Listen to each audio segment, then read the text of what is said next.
Hello everyone, this is the 7th session for category C, and once again we are here to discuss a few words and their Hindi meanings. Let's start with the words. The first word for the day is assiduous. A-S-S-I-D-U-O-U-S. Assiduous means parishrami, someone who is hardworking. Laborious भी एक शब्द हम लोग use करते हैं जिसके लिए now you can use assiduous as well. Next word is belligerent.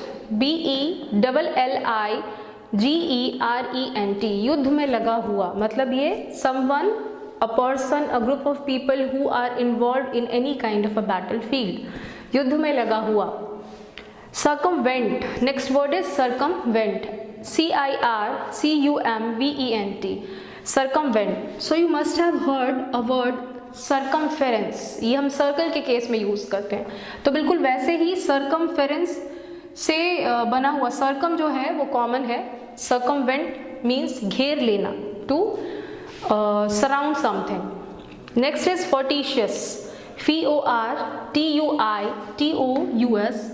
फोर्टिशियस means आकस्मिक, मतलब कोई भी चीज़ जो सोची समझी ना हो अचानक से आपके सामने आ जाती हो, चाहे वो परेशानी हो, कोई आपदा हो. जैसे हम कोरोना वायरस एक एग्जाम्पल ले सकते हैं. This is the biggest kind of fortuitous situation we are facing, everyone is facing right now. So आकस्मिक. Next is heinous. H-E-I-N-O-U-S. जघन्य. Heinous is a word that we have heard n number of times, specially when it comes to a crime. मतलब ये जब बात किसी crime से related होती है और अगर कोई ऐसी चीज़ है जो कि आप कभी इमेजिन भी नहीं कर सकते, हमारा लॉ एंड ऑर्डर जुडिशरी हमारी इमेजिन भी नहीं कर सकती है, तो वैसे क्राइम के लिए हम ये वर्ड यूज़ करते हैं most of the times. That is heinous. Next is nonchalant. This is not nonchalant. यहाँ पे इसको चैलेंट ना पढ़ के नॉन चैलेंट पढ़ेंगे. यहाँ CH को हम S के फॉर्म में पढ़ेंगे. That would be nonchalant. Nonchalant means बेपरवाह. NONCHALANT. Nonchalant. Next is travesty.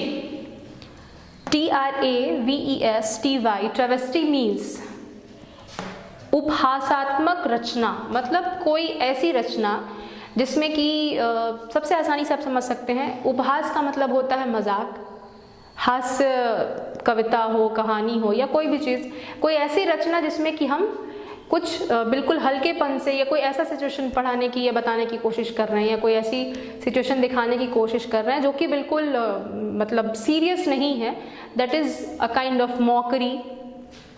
That is travesty. Next is zealot. Zeal एक ऐसा शब्द है जो हमने पहले की कुछ वीडियोस में, not in this category but in other categories we have done this word zeal. Zeal means happy. Zealot is zealous. T का यहाँ पे हम प्रोनाउंसिएशन नहीं करेंगे, वी विल से ज़िलो. ज़िलो इज अति उत्साही. When someone is so excited in that particular situation we can use this particular word. The next word is subordinate. S-U-B-O-R-D-I-N-A-T-E. Subordinate means someone who is dependent, आश्रित. Next and the last word for the day is comply. C-O-M-P-L-Y. Comply means पालन करना. कोई rule बनाया गया जिसको कि हम मानते हैं, उसको फॉलो करते हैं, दैट इज कॉम्प्लाई, पालन करना. So after these words and their meanings today we are going to do 4 sentences, a little longer sentences which will be related to the information that we received regarding the lockdown. Lockdown को बढ़ाने के लिए जो हमें information मिली थी through the prime minister of India. So from that particular information today we are going to do 4 a little longer sentences. Hindi और English उसकी हम डिस्कस करेंगे. So let's start with that. So these are the 4 sentences regarding the information we received from the Prime Minister of India regarding the extension of the lockdown. मतलब हमारे प्रधानमंत्री महोदय ने जो हमें एक्सटेंशन को लेके कुछ गाइडलाइंस, कुछ इन्फॉर्मेशन डिलीवर किया था, उससे रिलेटेड कुछ 4 सेंटेंसेस मैंने आपको हिंदी और इंग्लिश दोनों में बताने की कोशिश की है. The first sentence is we are extending the duration of lockdown till 3rd May इन इंडिया. पूरे भारत में लॉकडाउन का समय 3 मई तक बढ़ाया जा रहा है. So this was the first information we got that day. Next is places where no new cases will be found. Some relaxation will be given after 28th April. जिस जगह पर नया मामला नहीं होगा वहाँ 20 अप्रैल से कुछ छूट दी जाएगी। जैसा कि हम सभी देख पा रहे हैं, we are witnessing it that in few of the places, in few of the different departments, a little relaxation we are witnessing. So the next one is, during lockdown every state will be examined very carefully. Lockdown के समय सभी राज्यों की बारीकी से निगरानी की जाएगी. There was a clause in that information regarding the relaxation that if all those places who are examined and no new cases there or few cases or the cases are decreasing in those kind of areas or states or the situations, वहाँ पे ही सिर्फ और सिर्फ नए cases जहाँ नहीं हैं वहीं पे रिलैक्सेशन दी जाएगी. और इसके लिए सारे जितने भी हमारे स्टेट्स होंगे उनको बहुत माइन्यूटली केयरफुली बिल्कुल देखा जाएगा. The last for the day is, detailed lockdown guidelines will be published soon. Lockdown की गाइडलाइंस जल्द ही विस्तृत सूचना के साथ जारी की जाएगी. So this is the fourth information and the sentence for the day is कि जो भी गाइडलाइंस कि लॉकडाउन में कौन से गाइडलाइंस हमें फॉलो करने हैं वो विस्तृत तरीके से, जैसा कि आप सभी देख सकते हैं कि जारी की भी गई है गाइडलाइंस यहाँ तक कि कैसे चीज़ों को करना है यहाँ पे.